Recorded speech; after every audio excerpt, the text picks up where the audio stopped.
Hello, and welcome to Entangled, the podcast where we explore the science of consciousness, the true nature of reality, and what it means to be a spiritual being having a human experience. I'm your host, Jordan Euclid, and today I'm joined by my friends Saunder and Jalynn Schroeder. In this episode, Jalynn and Saunder describe their experiences growing up in the Mormon Church and finding one another. Jalynn describes the difficulties of getting divorced from her first marriage and the themes of shame and trauma that were prevalent in her childhood.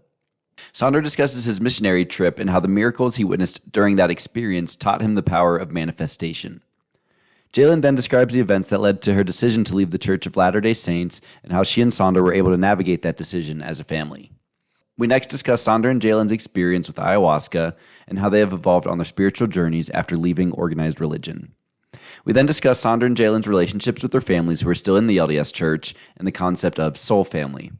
From there, we talk about how Jalynn has leveraged her experiences to be a resource for others who are current or previous members of Orthodox religions and the benefits Saunder has found in working with a transformational coach.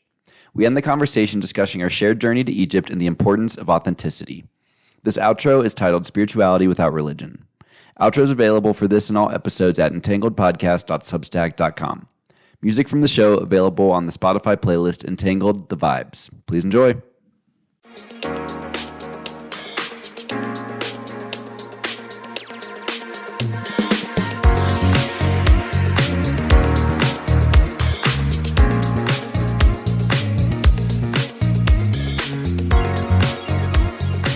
So hello everyone and welcome to the latest episode of Entangled. I'm very excited to be joined by my dear friends Jalynn and Saunder Schroeder. Hey guys, how are you doing today? Hey, Doing great. Excited to be here. Thanks so much for joining the show. Yeah, thanks for having us. We're excited to chat more. Awesome. Well, the three of us, you guys obviously knew each other beforehand, but I got to meet you both on our trip to Egypt, which was just so incredible, and it's been a real pleasure getting to catch up with several of the people that were on our trip on this podcast and staying in touch through that. So maybe to get started, would love if you guys would share with the listeners a little bit of your background and, maybe we can go from there. Yeah, sounds good. Yeah, I mean, I think probably the best place to start, Jalynn and I were both born and raised in Utah. We both grew up LDS or Mormon as most people call it. Yeah, I guess we met in college, right? No. Kind of. Not me. Well, you were going to online school, weren't you? No. Oh, yeah, maybe she's graduated. I don't know.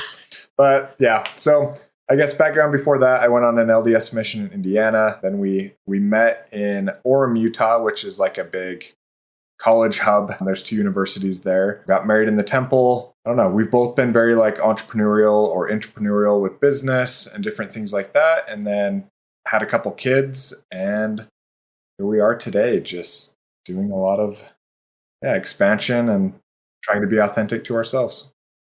What would you add? Yeah. I mean, I would add, I was divorced before, and I feel like that's played a big role in our lives, obviously. And I was graduated when we met. She's graduated. And we met on a Mormon dating site, which is also funny to me. It was like right before like Tinder and all those things came out. Probably like 6 months before Tinder. When the good old online dating sites were a thing. Yep. Hey, they're still cooking. They are. It's actually a good place to meet. I wouldn't have found him otherwise. Totally. Well, and I think it's funny you say that. I'm pretty sure it's either Tinder or Bumble, but they started at a Mormon campus, I believe. Oh, really? Yeah. For that exact reason, they just said that this would be something that would really resonate with the Mormon community. Oh, that's cool. I mean, I believe it. Yeah, I didn't know that. Yeah. So I'd be curious, Dan, I didn't know that you had been divorced before. So my mom grew up pretty Catholic, and she was married before my father. Actually, both of them were. And she got divorced, and I think that was really challenging for her family to accept. I'm curious, having grown up Mormon, if that was an issue for you as well. Definitely an issue. I would say it's definitely discouraged in the Mormon church because what they call covenants and the promises you make when you get married in the temple are a really big deal. So essentially, when I'm choosing to divorce, I'm breaking that covenant, I guess you could say. So it is a big deal. And I was 23, 24 when I got divorced. I was only married 2.5 years. I knew it was the right choice for me, but I definitely got a lot of heat. A lot of people like, just stay together. Like, why wouldn't you try to work it out? I mean, just a lot of all of those things. But I knew that it was the right choice. And so I just had to go for it. And it was even hard. 24 is young. Like, I look at 24 now, I'm like, these 24-year-olds are babies. But at that point, I was old. Like, in the Mormon community, I was old because people get married at, 19, 20, 21, start families at 22, 23.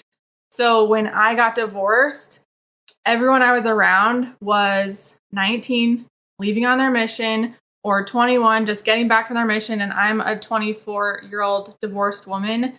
And there were a few people that were like, I can't go on a date with you because you're divorced. And like, I don't. Oh, really? Yeah. I mean, I would say it wasn't a problem for the most part, but a few people did say that, it was hard. Making the decision was hard. Going through it was hard. And that's kind of why I turned to the dating websites, because I'm like, there's literally no one around me that's even my age. And so turn to the dating websites to, search and find a eligible husband that was also Mormon, because I was very much like, I still believe, I still want to marry someone Mormon. So I wouldn't have, so that's what I was looking for on Mormon websites, looking for a Mormon man. That makes sense. And if you'd be willing to share, I'm curious how you said you just knew that first marriage wasn't right for you. How did you know that? I would say just a gut feeling. It's hard because when you're Mormon, you are not allowed to live with a person before. And so I feel like there's a whole new world of things that you don't know. And then when you get married and you're all of a sudden with that person all the time and you never had those experiences before, things just shift. So with that first marriage, there was a lot of communication issues. There was some verbal abuse, some physical abuse. I would say my divorce, I was lucky. It ended very smoothly. Things were great. It did carry into our relationship, just a lot of trauma and a lot of feeling like I was a failure, and just trauma that I had carried from whatever, just growing up being Mormon, the things that I had experienced, I carried into that first marriage, and then I carried it into the next marriage until I became more aware of it. But yeah. Yeah. Interesting. No, that makes a lot of sense. Do you think that there was maybe like a community or societal pressure to get married at a young age? Like, did you come to that realization, later in the marriage, or do you think that, were you ready to get married, do you think, initially, and then kind of realized that maybe he wasn't the person you thought he was? Or did you feel it was maybe more pressured into it? It's so hard to say, to even answer that, because I do feel like it was the right choice. But also, if I'm thinking back and looking at that time, it's like, that's just what you do. If you're serious with someone, you get married, because there's not really another step. It's not like you move in together and you see if you're compatible, or you do A, B, and C. It's like, if you have been dating, then there's that pressure, like, okay, next step marriage, then next step kids. It's kind of just like a given thing that this is what you do. So that question actually is like, whoa to me, because I don't think I even thought of that. It's just like, that's what you do when you get serious with someone. Like, that's that next step, is you get married. So I don't think I ever sat down and was like, is this the right choice? That was just the next step, because we had dated and we'd done all the things. And that was the next step. And I have zero regrets about that relationship. And there was a lot of healing that I was able to experience, and a lot of things that I've brought into our marriage that we've been able to heal together. And so, it was a hard but beautiful experience. But I don't have any regrets at all. And it brought me to him too. Yeah. We've even been on a date with her ex. Yeah. A double date. That's awesome. Which is crazy. That's a whole different crazy. That's like a whole crazy story in itself. Well, we definitely should get into that. One other thing I wanted to ask you about, you mentioned, there's also some trauma you'd experienced from growing up Mormon, and I was curious if you could expand on that. Yeah, so growing up Mormon, I felt like a lot of things just kind of put you in a box, and I was always one that was not a box person, I guess you could say. Even growing up, I was always attracted to just like little things like tattoos and just things that were very black and white in the church.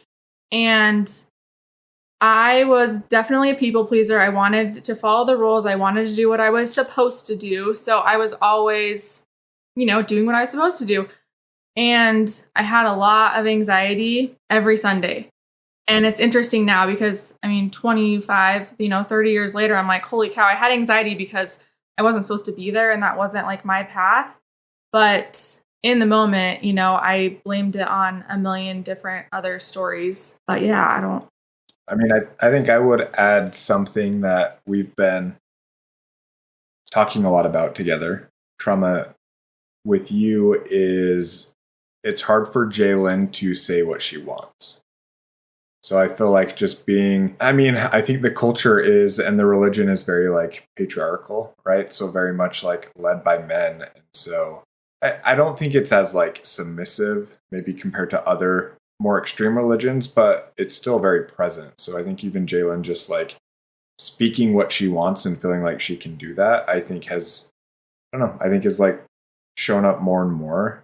And like when you do say it, I think it's very like empowering for you. Yeah, and I think even around like sex, there's a lot of trauma with that because it's like the things that are natural to us, right?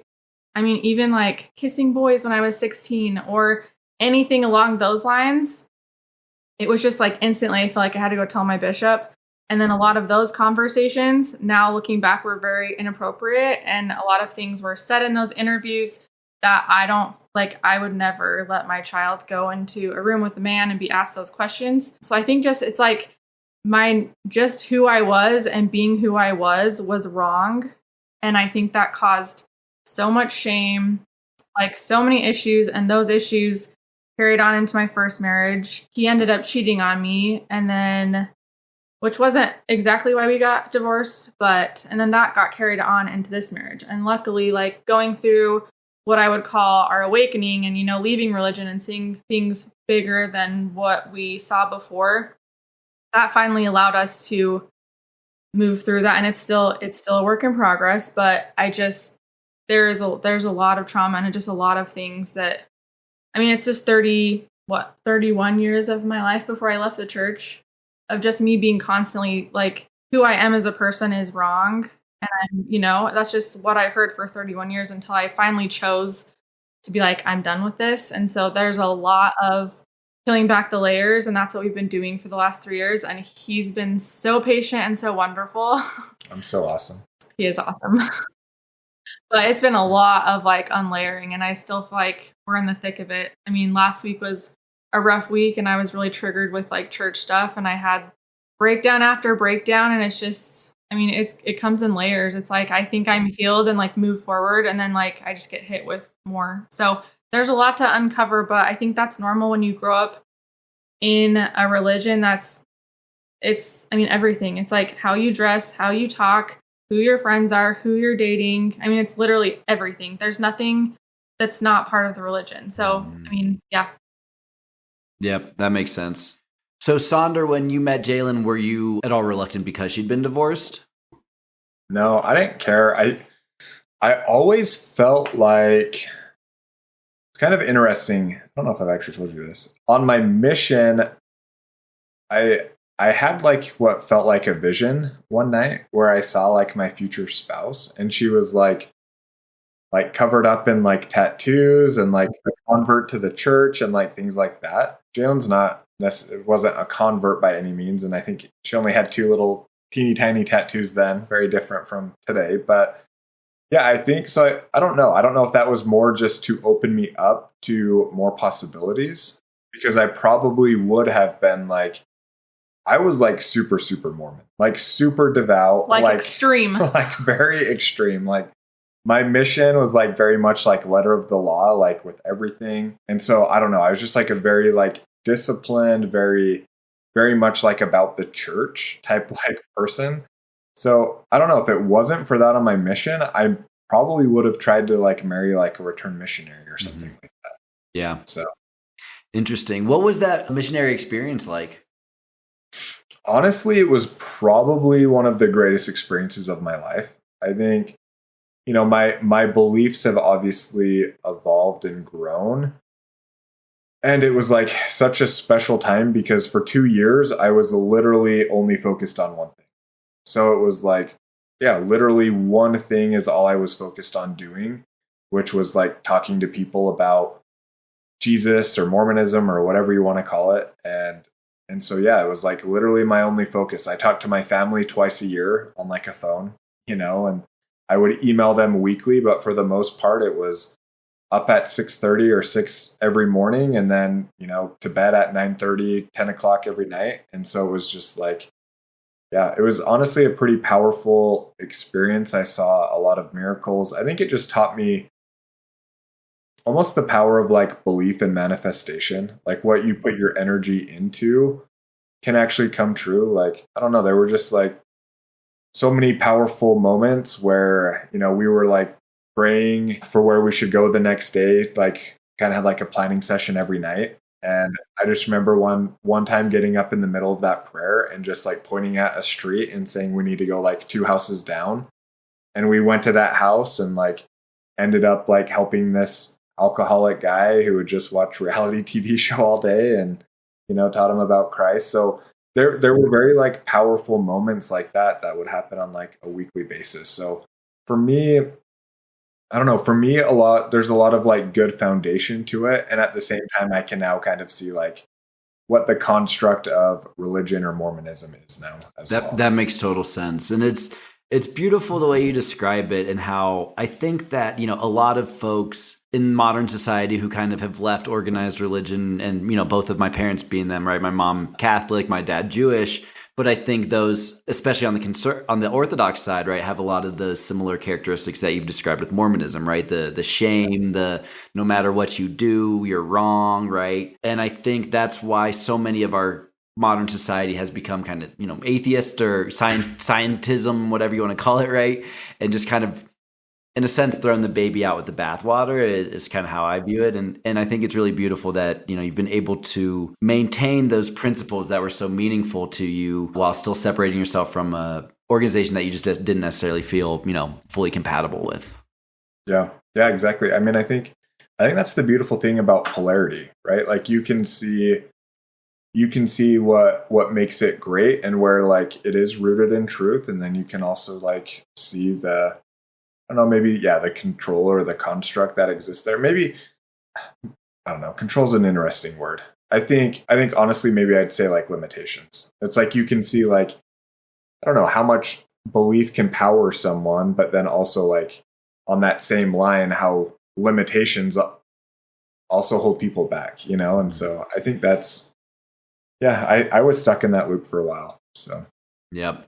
Yeah, that makes total sense. It's a challenge. And Jalynn, it's interesting you mentioned that your awakening was when you were 31, because that was also mine. So would love to hear more about your process around like what caused that, and then how did you make the decision to leave the church, and then obviously what were the ramifications of that decision? Yeah, so I was not looking. I think at this point I had stopped going to church, really. I was traveling a lot with my business, and I would purposely like schedule flights and things after church so I didn't have to go. I'd be like, oh, getting home Sunday night. Sorry, I can't go to church. So I would just avoid it, right? And I think I knew something was there, but I wasn't willing to look or to ask questions. So I always said like, oh, I will never leave the church. I've said that 1 million times. I would never leave the church. Even though I struggle with ABC, I would never leave the church. So I woke up randomly one day and I just had this like, whatever you want to call it, download. And I was basically told like, you need to reach out to this friend. And I don't even know if I'd say she's a friend at that point. I had talked to her maybe one time before that. And we had a commonality of we both struggled with anxiety. And so I was like, oh, she must be struggling with anxiety. She probably needs a friend. So I reached out to her and I said, hey, I thought about you this morning. What's going on? Like, are you okay? And she's like, no, I'm not okay. My whole world's falling apart. Me and my husband just found out some stuff about our church. And I was like, oh, really? I'm so sorry. So she starts telling me more. And I was like, wait, I'm like, what church are you a part of? And she's like, oh, I'm Mormon. And I was like, what? I was like, I'm Mormon too. So then I asked her, I'm like, would you mind sharing the stuff that you found? And so she sent me all this stuff over and I start going through it and I just felt sick. I felt sick to my stomach. So my biggest fear was Saunder. So I talked to him, I think like the next day, and I was like, hey, I have some questions. Like, can we talk about this? And he's like, yeah, let's talk about it tomorrow. And I think by the time we actually like sat down and talked, I was done. So I dove into that information so fast. And I was listening to podcasts, like all these things were just taking me places. I was on the church website, like digging, trying to get answers. And I knew like there was no question at that point. It was like, once I knew the things I knew, there's no going back. I'm definitely a very all or nothing person. And so what I knew, I was just done. So I told him, and that was like the hardest thing I've ever done. Tell him I'm just done and I'm leaving the church. And this part, we have different stories. But what I remember, the first thing he said is he didn't think it was going to work and he wanted a divorce. Obviously, like 10 minutes later, it changed. And I don't like, I feel like a very natural response anyways, because it's a huge deal. It's a huge deal. Like me choosing to leave was basically saying I'm breaking apart our family. We're not going to be together in the afterlife. I mean, it was a very heavy decision. So we talked through that, eventually came to the conclusion, like, we're staying together. We're going to work through this. It's possible to have a mixed faith marriage. I told my parents and they basically just said, like, we're disappointed in you and we don't want to know why you're leaving and we don't want to talk about this ever again. So that was that. Told his parents, which was way harder than telling my parents. And his parents wanted me to like meet with the missionaries. It kind of went exactly how we thought both situations were going to go. Well, and maybe for some like added context, we're both the oldest in our families. Jalynn has had a couple siblings. I mean, I guess 3 of your siblings had left the church at that point. Yeah. So I had none, and I was kind of like I don't know if I want to. I mean, I kind of was like the example, right? Like, I mean, both of us were. Yeah, it's like the oldest child. We've done everything right. He went on his mission. I got married in the temple twice. So I think our parents were just like, that's just how they looked at us. So yeah, it was really hard for my parents, but we don't really communicate in our family. So that's just kind of the conversation that was had. And then, so I told his parents. I had a very few dark days after, like very, very dark days after that. And then one day, I mean, I would say a week later, I woke up and I just felt like the weight of the world was lifted off my shoulders. And like, I knew I made the right choice. And I just felt lighter. And that's kind of where I started meditating. That was like the first practice I picked up. And I had all these things happening and these experiences. Like, so that's kind of where it all fell apart. And it was really hard. Like, I shared on Instagram and I lost like 8,000 followers within 24 hours, which was fine because, if they're just around because I was Mormon, like, I don't want that. But it was just very interesting to see who stayed in my life and who didn't. I would say my friendships 4 years ago are done. I don't have hardly any of those same relationships that I do now. Everything has completely shifted in my life. So I don't really have any of the same relationships. I do have the same business. I did lose a lot of business when I left the church as well. So things kind of just got dumped on its head. But also I felt so good. Like, I finally felt like I get to be me and I get to, and I'm still working on that. I'm still unlayering and stuff, but I finally felt like I get to be me and that's finally okay. Mm-hmm. That's great. And Saunder, how did it feel? Like, did you just feel completely blindsided when she told you that? Yeah, totally. I mean, yeah, because one day it was, I have a few questions about the church. And the church was always, it was always like a very, like Jalynn said earlier, the church was always very triggering to her, which also made it very like triggering in our relationship. So just like, I don't know, even like, scripture study or reading together, like that would just cause like, her walls to go up and her to feel anxiety, which then would like make me frustrated that we couldn't even do that. So yeah, so then to like, oh, she has like questions. She actually wants to talk about the church. I was like, oh, this is cool. But then, then going into that, I think that's where my walls went up, when she's like, oh, I'm just ready to leave the church. I'm like, so I don't remember. I remember positioning it more like, so does that mean we're getting a divorce? Not like, oh, we're getting a divorce, kind of thing. So yeah, but that was like, the next 6 months were like probably some of the hardest times of my life. Like very, very challenging because it felt like I was having to choose between her or God.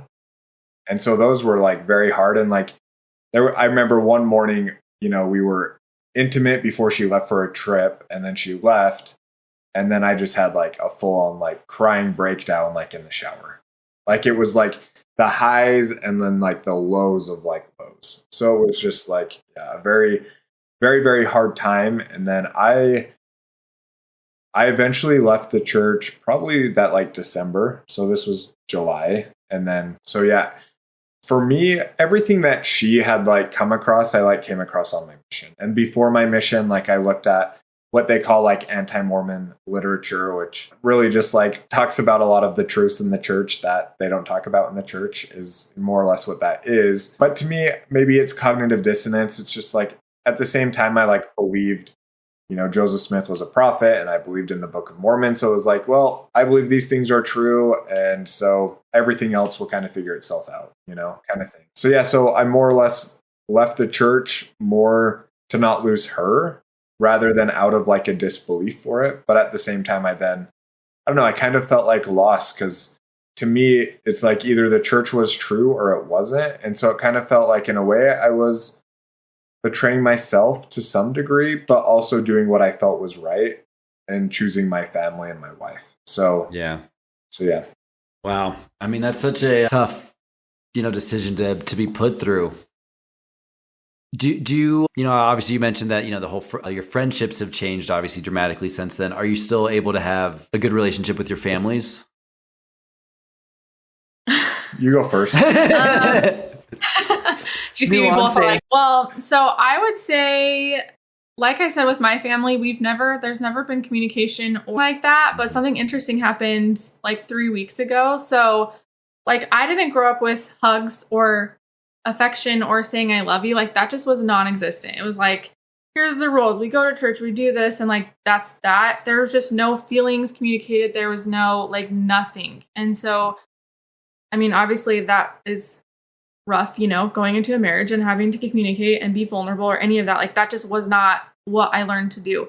So with my family, my parents have watched me. They follow me on Instagram, and I am very open about my feelings and about my journey. And I'm sure a lot of the stuff I've shared has been hurtful because I have shared, things that, have probably don't feel good. But my parents have watched, especially I would say my mom, maybe not my dad, but my mom's watched my journey. And I just don't know. I haven't known what they felt. I like have no idea because we don't talk about anything that's not surface level. It's like we just talk about at dinner table. We call it Silent Sunday when we go to my parents for Sunday dinner because everyone just like is either quiet or they're talking about guns or trucks or like, so it's just like there's no feelings and communication. So 3 weeks ago, I took my mom to a yoga sound bath, which first of all, I was like, there's no way she's going to go, but maybe. She said yes. So I took her. And if someone's like not familiar with sound, I feel like it just like shakes up and awakens emotions and things that have been like stagnant. And so we do the yoga and then you lay down and she does like a 45-minute sound bath. And so we get up and my mom looks at me and just starts bawling and gives me like the biggest hug. Oh, I'm going to get emotional now. I'm getting emotional. And she just said, I'm so proud of you. And she said, I know you're on a different journey and you've taken a different path, but I'm so proud of like how far you've come and the journey that you're on and who you've become. And that was like, I mean, my parents don't even say they love you and we don't like physically touch. It was very uncomfortable. So I was like, my mom's hugging me. I don't know what to do. But I mean, that was so healing for me to hear that she is proud of me and she's not just looking at me as like, a disgrace and, I left the church and whatever. So like that was huge to me. So I think I've kind of felt like she has tried to relate to me and to reach out. And I mean, she saw an owl in the back of her yard one day and she's like, I looked up the spiritual meaning and it said this. So like, she's trying to like connect with me on different, and I can feel that. So that was really beautiful. And all my friends were there, all my like soul friends, and they got to witness that. So it was a cool it was a cool moment. It felt cool, but it also felt very heavy because I'm like, oh my gosh, now that the doors are open, like we're gonna have to share our feelings or something now. Like I don't know how to do this. Yeah, it's really uncomfortable, but we're starting to go every week. So I think, so that's kind of what's going on with my family. There still isn't. It kind of went back to normal, so it's still very surface level. But I think just like little by little, they're accepting of me, and they've never treated us differently or our kids or anything. So I would say, for the most part, I feel very lucky because I know I have a lot of friends that were just kind of like kicked to the side. So So initially, it felt like my relationship with my parents was very conditional. Like the love felt very conditional. I think now, I mean, I can definitely give them grace. The hard thing is when you're in the church, that is like your identity. Like being Mormon is your identity, and like getting to the celestial kingdom, like the highest degree of heaven, is like, I don't know, kind of like what your focus is on, right? Like that eternal family aspect. So I think they were honestly just very hurt. And it was the first time, and I think they just had to do like their own processing of it. We had a good conversation probably a few months after I had left that felt like a bridge that was very healing and just like very honest. They were able to share their honest feelings, and they were able to, hear and listen to me as well. And so that was super healing. And then I'd say it kind of like ebbs and flows. Like I don't know, like there was one time, this was probably like a few months ago, we were like talking in the basement. I just always know when they're going to like almost like ambush me, like talk to me about these things. Yeah, so, sure. You just get that like kind of heavy vibe. I'm like, all right, here it comes. Yeah. And I felt like my mom was trying to hear me, and my dad wasn't really trying to like hear me. And I think, they just worry like, this is where it is a little frustrating. Like, am I like still a good person? It's like, I almost have to like, I'm like, guys, I don't like share when I like serve people. It's not like something I put on like social media, so they're like, so I'm like sharing experiences that I had like 2 days before that of like helping this lady at like the airport and pushing her up like a half a mile up this ramp type thing, so it's just like, so those moments are a little interesting, but then it's like, I was talking to my mom probably a couple weeks ago. I think just about like family relationships that have evolved, with like aunts and uncles and cousins, and just like, we don't really get like invited to like weddings and stuff now and stuff like that. And my mom was like, well, you guys are like the same people you were before, so that seems like very weird. So then she'll like make comments like that recently where, it feels good, where I feel like she's actually seeing me like for who I am, not like the label or titles that I have. The prodigal son. Yeah, exactly. The funny thing is they called me like the prodigal son for a very long time because I ran away from home, and after high school I just got into like a big fight with my dad, and so I'm like, whatever, I'm out of here. So then I kind of got like the prodigal son, and kind of funny how it like rings true, although I don't ever see myself returning back to Mormonism. So sure. And how old were your kids at the time? So our little guy, Dash, he was little. I mean, you had him in August, so it was 4 or 5 months. Right? Oh, wow. Yeah, real little. I would say he was only like 2 months old, right? If I left in July and he was... Well, no, it was before he was even born, right? Oh, yeah, no. This was a year after. Yeah, okay. Okay, so yeah, he was almost a year old. Timelines. I know, timelines are so weird. So yeah, he was like almost a year old. And Char... She would have been 4. Yeah, so 4 and 1, which honestly, I'm super grateful for because it wasn't traumatic for them. So, yeah. Char remembers church a little bit, which is fine. Then you took her to like a non-denominational church where they had like a huge slide inside and playground. So she always wanted to go to the slide church instead of to the other boring church with me. Yeah. And it's funny how they see, I am grateful. I feel like now we can kind of just live our lives and love our kids and then let them choose their path instead of like, this is what you believe. This is what you're doing. This morning, I kind of had like a weird aha moment. We were driving the car, listening to my daughter's favorite song. That's Lady Gaga that says, I put my hands up like Jesus told me. And my son was singing it. He's literally 4 years old. And I was like, do you know who Jesus is? And he's like, yeah, Lady Gaga. My 4-year-old son. I was like dying laughing. I was like, okay. Yeah. It's just interesting because because I'm like, well, we've got some work to do. Yeah. I mean, it's just interesting because we grew. I mean, I want our kids to be curious. I don't ever want to be like, this is what we believe. This is what you have to believe. Yeah. Like, it's almost beautiful that they get to be curious and figure things out, What know? aligns with them. And we get to hold that space for them, which was complete opposite of how we grew up. So Yeah. And it's cool that they get to grow up in this time where there's just all these beautiful spiritual modalities coming together. And I think there's this whole like revitalization of people counterbalancing from that, maybe swing away from religion to now recognizing, hey, actually all these spiritual traditions could actually be ways to really unify us, not divide us. Yeah, exactly. Well said. yeah, exactly. So I'd be curious to know what was it that you found out that was, so powerful about the Mormon Church? Okay, so I mean, there was a lot. So the first one that sticks out the most, Joseph Smith, who was the prophet and the one who restored the church, the whole reason the Mormon Church is even here. Growing up, I was told one story, and then reading and listening to things, it was a completely different story. So what the real version is he put his head in a hat of rocks. And I mean, something like that. Crystals, yeah. Which is funny now because I'm like, he was onto something. My opinion now, I hated him for a long time. And I'm like, he's ruined so many lives. There was a lot of trigger there, a lot of frustration. Cause I'm like, with, all that stuff. But then on the flip side, I'm like, oh my gosh, he was onto something. Like he was probably on mushrooms when he was having his visions. He was like working with crystals and magic. And then I don't know how everything else came, because I don't actually think we know the whole truth and know all the things.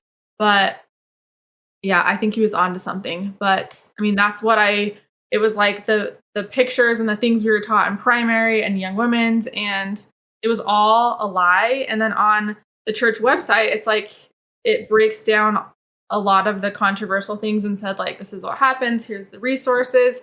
And that just honestly blew my mind. I'm like, why am I just finding out about all of this stuff at 31? And to me, it's like one thing is off, everything's off.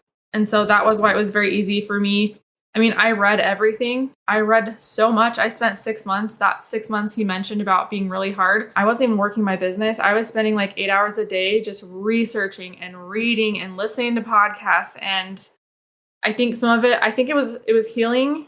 Some of it was a lot of anger, and like I needed to know that I was making the right decision and not, like causing myself all this pain and breaking apart my family and all these things for no reason. But yeah, that 6 months was wild. Mm-hmm. Definitely the hardest 6 months of our life, I would say, my life this far. Yep. Yeah. And did that end when you had your ayahuasca journey? Definitely for me. Uh-huh. So like I said before, I was just feeling like lost, like I didn't really, it was hard for me not to have like any type of spirituality, but like, I don't know, it just like rocked my world where I didn't really even want to like pray, or anything like that. And so yeah, it's funny how ayahuasca came up. We just watched a Goop Lab on Netflix, one of the episodes, and they talked about it. And then it was like the next day, one of Jalynn's followers or friend just said, hey, I feel like I need to reach out to you about, I don't even know if she said ayahuasca, maybe she did, this ayahuasca ceremony that's happening, in a few months. And we're like, okay. Yeah. So it was just like, let's do it. So yeah, for me, I think for me that obviously helped me just see a bigger picture and really like what spirituality is, and that I could have spiritual experiences outside of the church. We did have one when we were in Hong Kong. We went to a Buddhist temple at the top of like a mountain in Hong Kong. I don't know. It's like a famous one. Take all these gondolas there. And I had like a spiritual experience there, and also got frustrated by how much they commercialize spirituality, but different conversation. So it was cool just to start having these experiences, I guess, outside of Mormonism that were spiritual. And then ayahuasca just blew me away. Yeah. Even like 3 days before ayahuasca, he was like, I don't want to go anymore. Like, I don't what did you didn't want to focus on any type of like religion or something like that? I don't remember what you said. I mean, honestly, I still struggle. Belief is still like a very fascinating thing to me. Just like belief in general. I could talk to people for hours and hours and hours just about belief. So yeah, I think anything ceremonial, I think is still triggering for me just because, you know, the temple and Mormonism is very much a ceremony. Everything you do in there, it's repetitive, it's the same thing. And there's one time you go through it for yourself, and then any other time you go through is for people who have like passed away. You do it in like proxy for them. And so, but it's like so ceremonial. So I think anything ceremonial still kind of maybe like stirs that up in me. And so, and then I don't know, we talked to the shaman and we were getting like different material and it just sounded like a yoga retreat. I'm like, I don't want to go to some stupid yoga retreat, you know, kind of thing. So yeah, I was definitely like in my ego during the before of that. It was beautiful. And during the ayahuasca ceremony, we were both told we needed to move to southern Utah. And so we literally... to the desert. To the desert. So we looked at Arizona. We looked at St. Yeah. So, I mean, we just had built our dream house, which was a whole nother thing. We spent, I mean, a while like trying to... I mean, that's like a whole nother beautiful story. But yeah, we built our like $2 million dream house and we thought we made it, you know, and then ayahuasca was like, it's time to sell it. You're going to move to the desert. And we're like, okay. So we did. And we learned so many beautiful lessons. We simplified. We changed. I mean, there was a lot of beautiful lessons in there.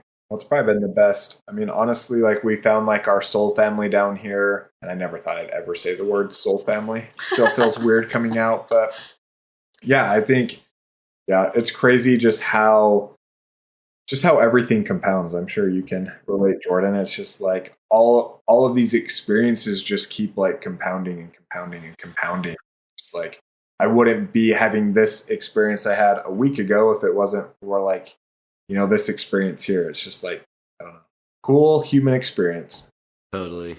Just synchronicity starts to become a way of life. Oh, absolutely. Yeah. I love that. So what was actually before we get there, when you say soul family, that's a beautiful term. I'd love to hear about what you mean by that. So, I mean, maybe you should tell it because it was all the girls really coming together and then like eventually introducing the husbands. Yeah. So, I mean, I would say soul family, the best way to describe it is it's like it's not your family you were born into, but it's like, you know them, you know their family souls. You feel connected to. Yeah, it's like when we're together, it's like it's just a breath of fresh air, and it's like we've known each other, we've had past lives together, we were supposed to be here together doing something like some bigger purpose, and our soul family, our friend group everyone is so magical in their own way and doing so much good in the world, and like it's the kind of people that you hang out with and you leave feeling excited and inspired. And we just never, I mean, I guess I will speak for myself. I've never had relationships like that before of depth. Like in the church, when I was in the church, I would get together with girlfriends and we'd gossip. Like that was what we would do. All of my friendships. It was like we talked about other people or we talked about this, we talked about that. But I never had relationships that had honest, messy depth. And these friends are like, we get together and people just bare their souls and like what they're going through, and we're all there for each other, and it's just beautiful. So I would say it's your chosen family on earth, but I swear we've all had past lives together too. Yeah, I would add, I mean, I think Jordan, you said it beautifully at the beginning. It feels like the group we were with in Egypt, right? Like we all felt like a deeper connection, you know, there. And so I think it's very similar to that. We just all happen to live together. And so it's like in our conversations, I think, yeah, maybe they do start like a little like surface level, you know, amongst each other in like Egypt and like who we are and what we identify as. But then it's like nothing was off limits. You know, we would like get deep and we would talk about aliens or, you know, like whatever it was. We would like go deep into like traumas or triggers or like things, you know. I just think it's almost like a higher level of consciousness or familiarity that we have with each other that just allows us to really be like our authentic selves. And we don't we don't really feel like judgment, or if we do feel judgment about it, we're like, we'll call that out to the group. Like Haley, one of the friends I always feel like is like, I feel like you guys are judging me. Like she'll just like call everyone out about like whatever she says, and then we'll give her a hard time about it. But yeah, I think it's just like that level of friendship. It's just very authentic. Yeah, that's beautiful.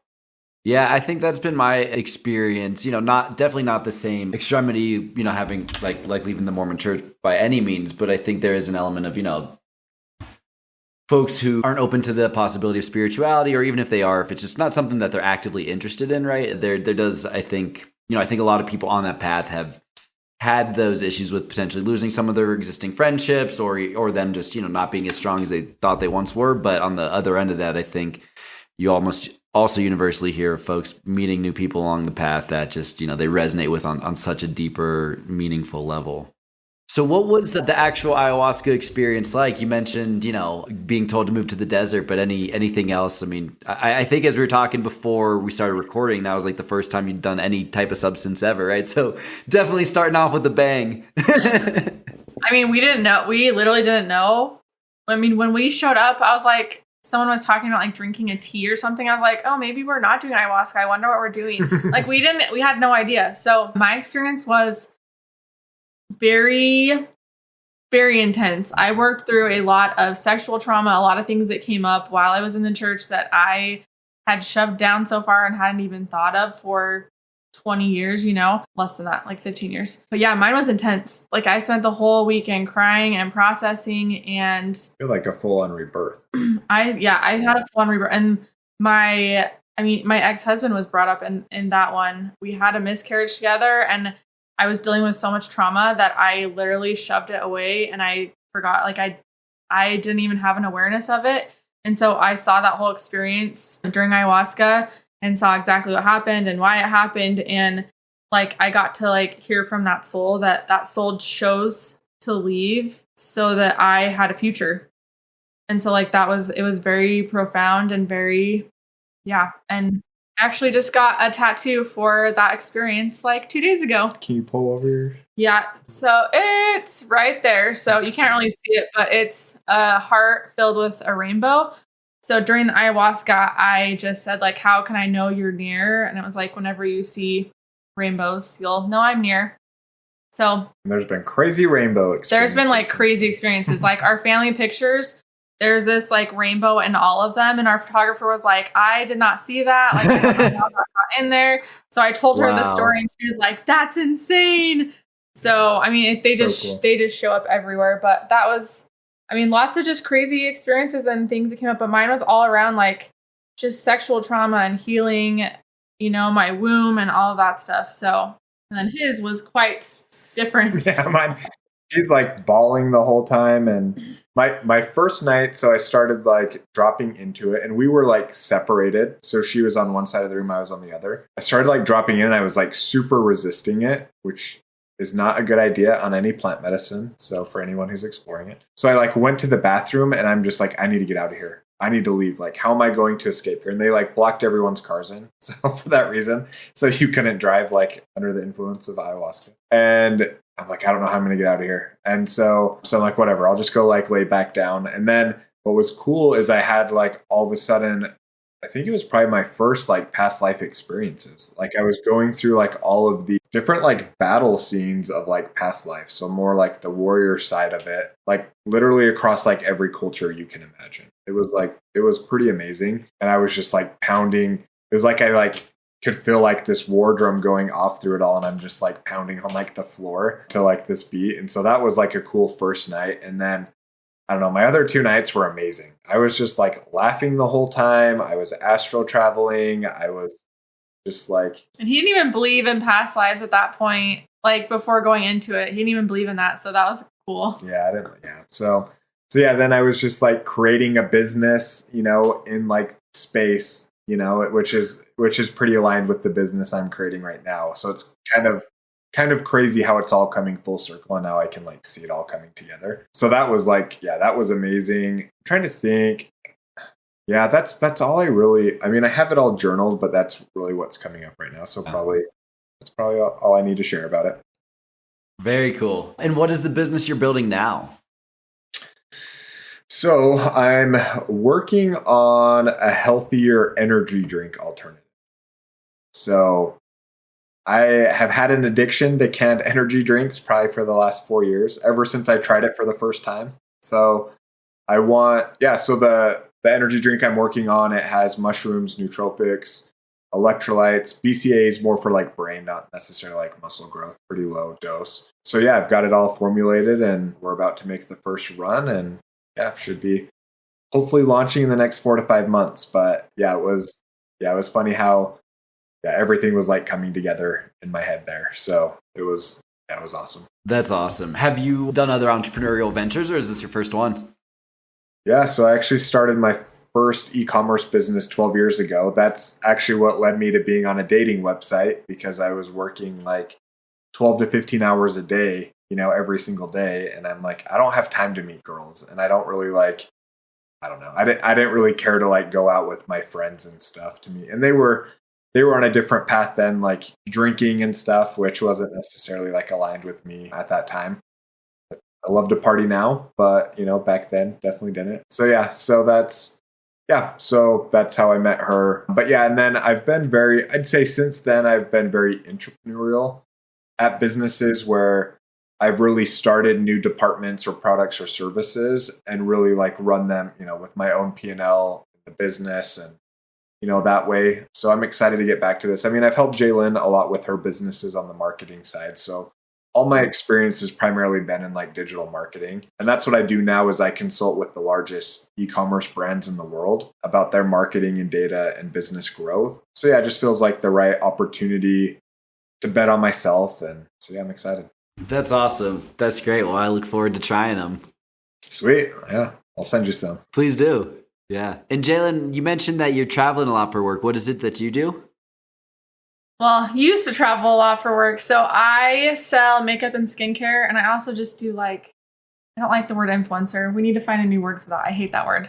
She's a brand ambassador. A brand ambassador. So I mean, I've kind of made a business out of sharing my healing journey. So I just share products and things that I love with the people who follow me. And I've shared my healing journey. I share all the things I'm doing, like our parasite cleanse.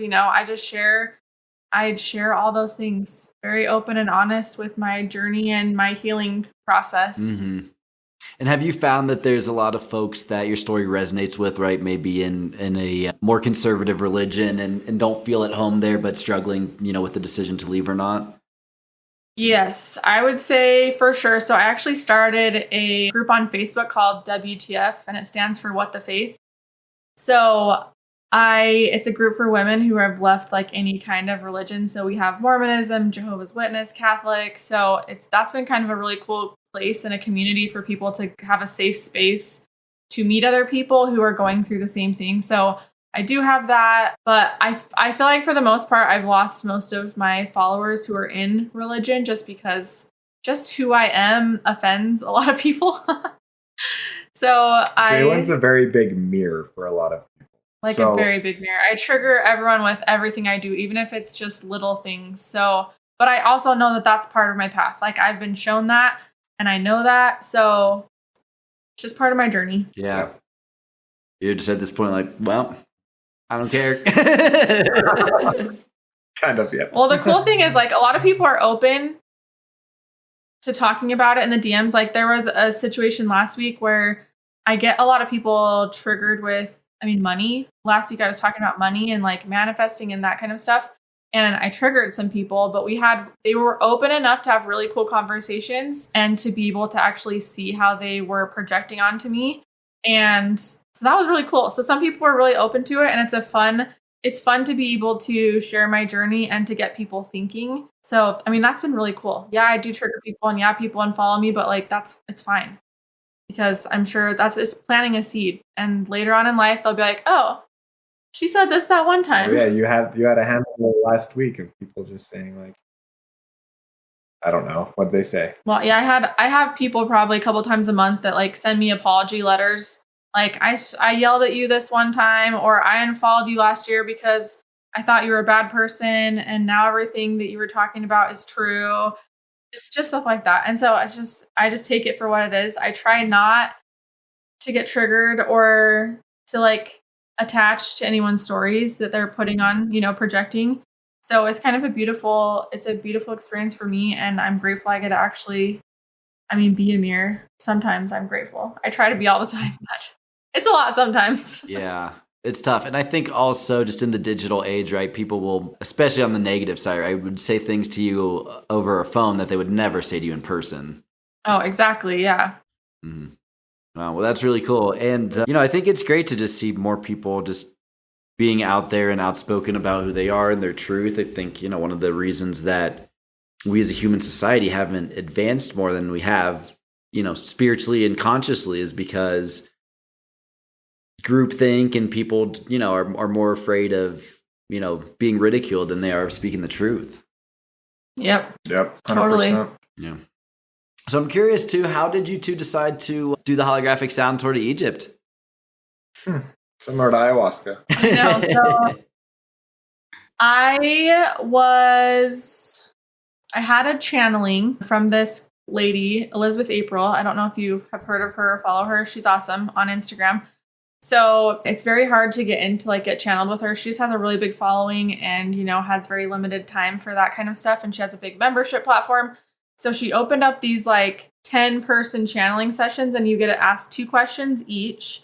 And so I was asking her questions about sex and just, I asked her something along the lines of, I've told her I've done healing, I've done A, B, and C, and I still cannot figure out why I feel like I'm blocked. I have a block there. My sacral area is blocked.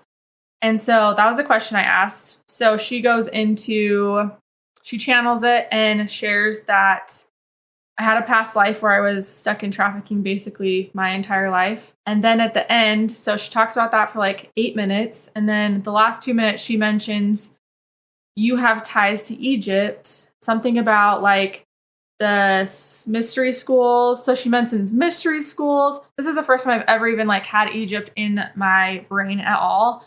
The next morning, 7 a.m., my friend Amy Enlow, who actually knows all the Texas people, all that group, she messages me and I woke up and I felt like I needed to share this Egypt opportunity with you. I'm not even going, but here's the information. And I was like, no way. Egypt just came in my awareness yesterday because she channeled that. And now you're sending me this link. So we signed up that day.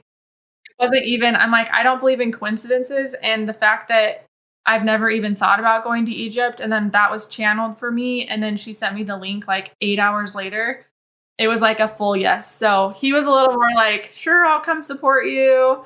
But then after that, it was just things were unfolding. And we knew without a doubt we were supposed to be there. Yeah. Wow. Were there any particularly profound downloads or moments you had in Egypt?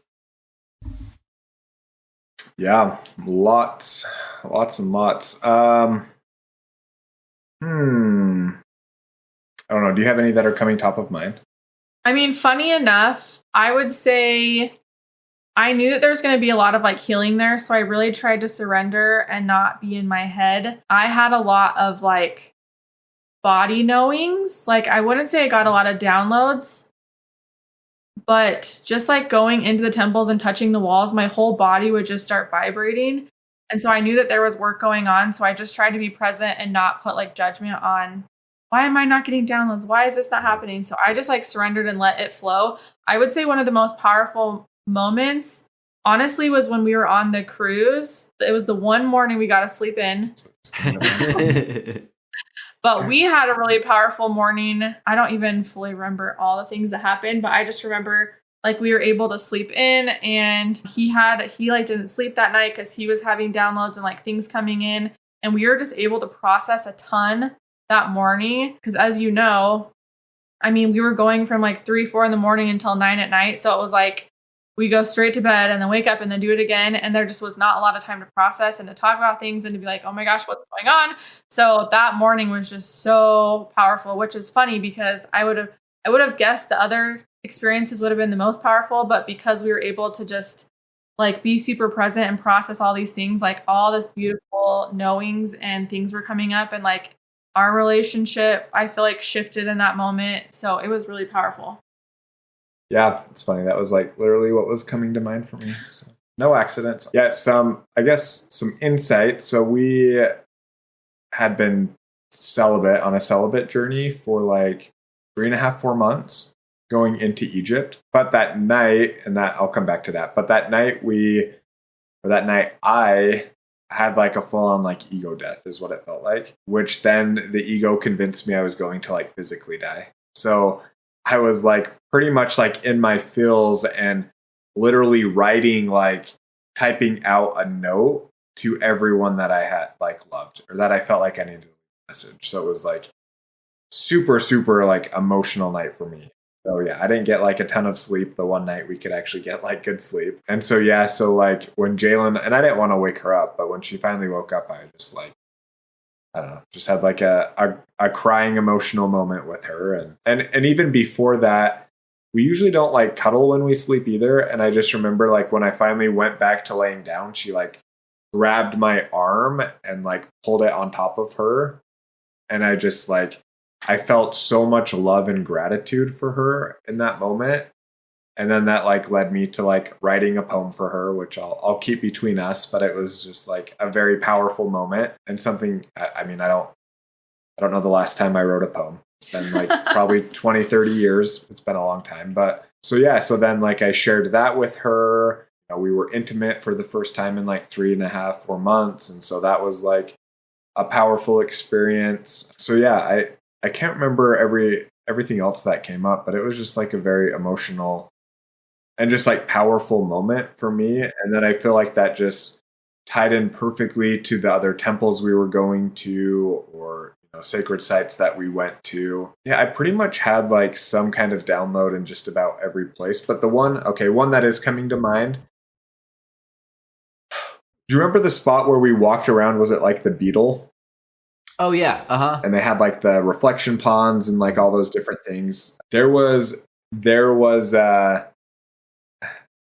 like a big entryway like gate that was like off in the distance, like a big arch. And for whatever reason, I'm like, we need to like go here. So they like dismissed us to have like an hour of free time or whatever. And I'm like, I don't know, Jalynn. For whatever reason, I just feel like I need to go to this spot. So we started walking and then like one of the guards like grabbed us immediately. And he's like, he's like trying to take us somewhere. Like, no, I don't want to go here. Like, take me here. And he's like, okay. So we went over there.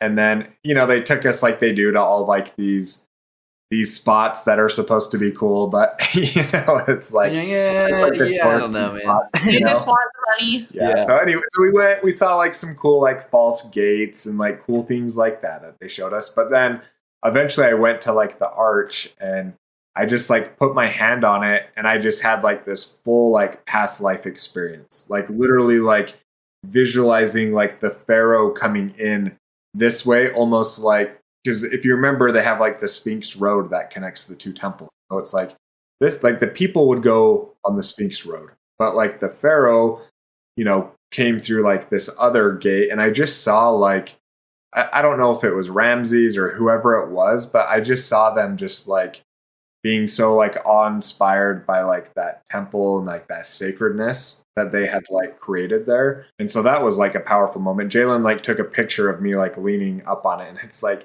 pretty crazy seeing all like the different like light flares coming in and like have like a full on like circle like around me. It was like pretty insane, all like the light that came around that. So it just felt like it like perfectly captured almost like what I was experiencing at that moment. Wow.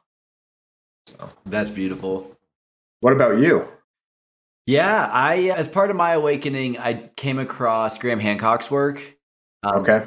Yeah. And he's been just like a huge inspiration for me. He's the man. Yeah, he's the man. He's the man. And so, I'd always been interested in going to Egypt just because I love to travel, but I think just the significance of what these monuments are there for, right? The relationship to consciousness, all that kind of thing. Just took that to the next level. And then kind of similar thing to what Jalynn was talking about. You guys know Bryce, obviously. He and I had met previously. He had taken Dr. Paul's workshop and was like, hey, I just booked this trip to Egypt. Do you want to go? And I'm like, yup. It's awesome. Yeah. So it was cool. I was really really meaningful trip. Do you guys, I'm curious, have anything else in the books or anything on your spiritual journeys you're looking forward to in the future? I feel like this is the first time we don't have like anything really planned. Yeah, I mean, one thing I'm looking forward to, I'm still trying to figure out how I want to charge for it, or if I even want to. I go back and forth about charging for spirituality type stuff. I think that's a hard thing for me. But one of the things that really helped me in my integration after ayahuasca is I went through Michael Singer's surrender course. And then I ended up teaching it at my last company for 1.5 years to our employees there. So for me, just like living the principles of surrendering and just being present is impactful. So that's something that I'm going to be launching on April 1st is similar to what I taught in a company, but obviously now I can be more woo-woo with it because it's not in a professional setting. So, I mean, that's something that I'm excited about, just bringing in 35 strangers or maybe some people I do know as well, just to go through that with them. I just love holding space, period, for people to progress and grow. And I think just experiencing vulnerability with people to me is just like one of the most powerful experiences. So not trying to like plug something I'm working on. It is though like kind of at the forefront of my mind right now as I'm wrapping up the curriculum and things like that. So that's something I'm super excited about. I mean, I don't know, this full moon's been pretty awesome the last day. I'm just feeling like I don't know. I just feel like I'm finally, I guess to me, life just feels like a game and we get to play whatever game we want to play. And now I'm just like letting go of a lot of like the scarcity or limiting beliefs that have held me back from doing what I want to do. And now I'm just like letting go of all of that and just doing like what I want to do and what sounds fun and what sounds like, yeah, like a good experience. So I just think life to me right now is so exciting and just like, yeah, being able to just be me and do what I want to do.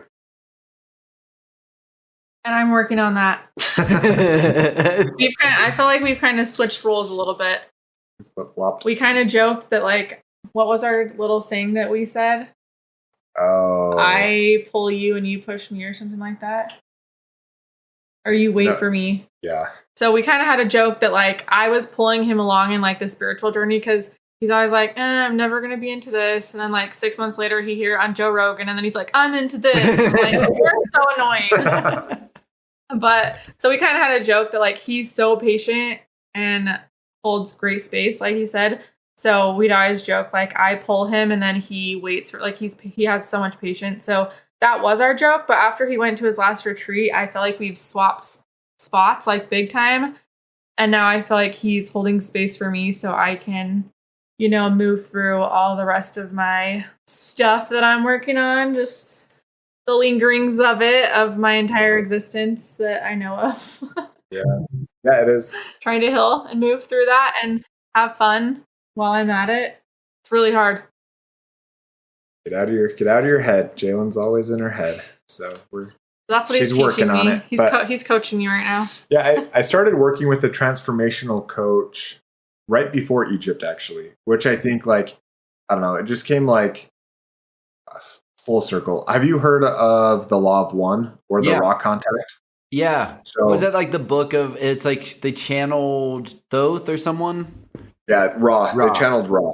Yep. So that he had me read that before Egypt, which was super powerful. And then that led me into like the Kabbalion. I started reading that a few months ago. But then part of the coaching is I went to a retreat called the Journey to Nobody.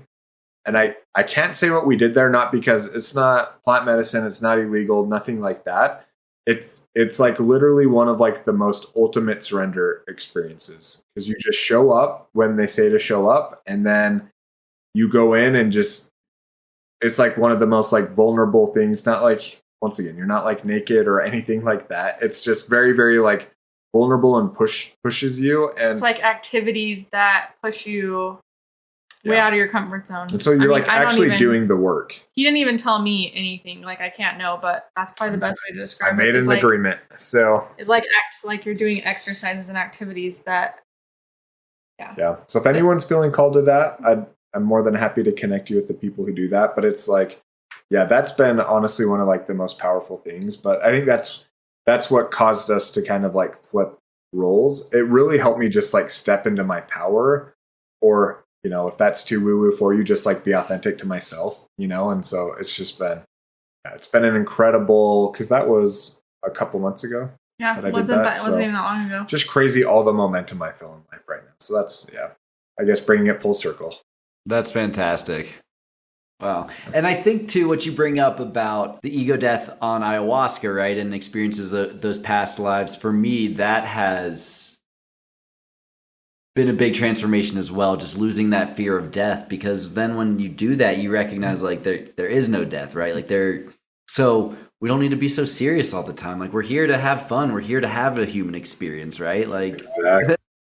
Yeah, Jalynn was, like, talking about us last week, you know, kind of, like, getting into it a little bit, but just like I told her, I'm like, I just want to like shake you and just like get out of your head and just like enjoy this human experience. Like it's kind of what I want to do to people in a more loving way. Just help them. Shake them. It's like have fun, enjoy this like human experience. It's like so amazing, but it's like that's where like I guess coming full circle to the constructs, that's where it's like religion or government or school or the career path or like whatever you want to look at. It's like we're just like always told to be like in this box and like just stay there. And this is how you succeed, or this is what happiness is. Like, you know, it's like, no, it's not. It's like, just like be who you want to be and like just be authentic. To me, that really is like what I'm learning really is surrender. And that came up during like an MDMA experience we had a few weeks ago, is like, man, surrendering really is just being authentic to ourselves. We just try to like sabotage everything else in between, you know, of unworthiness or the trauma or triggers that we have in life. So yeah, life's awesome. Yeah. Awesome. Well, Saunder, Jalynn, this has been so much fun catching up with you all. For listeners who maybe want to learn about what y'all are doing, where to follow you, where should they reach out? Instagram, I'm Jalynn Schroeder on Instagram. I'm Saunder Schroeder. We do have a podcast called Unconditionally Unfiltered. We aren't as diligent of posting there, but we post or share, record, whatever, when we feel called. But we have about 3 years worth of experiences on there that go more into detail about some of the things we talked about here. So if you have any interest there, I think that's a great place to start. Awesome. Well, thanks again, guys. This was such a blast, and hopefully we can get together sometime soon, not too far away in Denver here. I know. We need to have like a reunion or figure something out. Egypt reunion. 100%. Yeah. Awesome, guys. Well, have a great rest of your evening. Thank you. Thanks, Jordan. Cheers.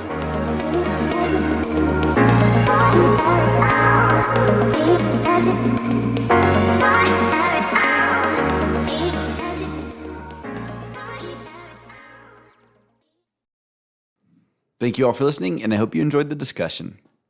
In this episode, Jalynn and Saunder described their journeys leaving the Mormon Church and the spiritual transformations they've experienced since making that difficult decision. For those who have left Orthodox organized religion, this is never an easy choice. When your community, your friends, and your lifestyle center around your religion, how do you leave? If the set of rules and beliefs demanded by your religious institution do not resonate with your most authentic self, yet you risk losing the most important people in your life by acknowledging this, following your true north can be exceptionally hard. There are no easy answers here. What I particularly love about Saunder and Jalynn's story is how, having left organized religion, they now feel more deeply spiritual, closer to God than ever before. Because that's what religion was always supposed to be about. How do we connect with God directly? How do we interpret the concept of divinity? And what is our purpose on this planet? Can we explore these ideas with others in our community without being bound to a dogmatic set of principles? I'm optimistic that as the collective consciousness rises and we remember our spiritual essence, religion will once again be something that unites us rather than divides us. That as the metaphysical scientific paradigm overcomes the materialist one, the shackles of spiritual thought will loosen and we'll be able to explore contrasting ideas through open discourse. As is said in the Rig Veda, truth is one, but the wise know it by many names.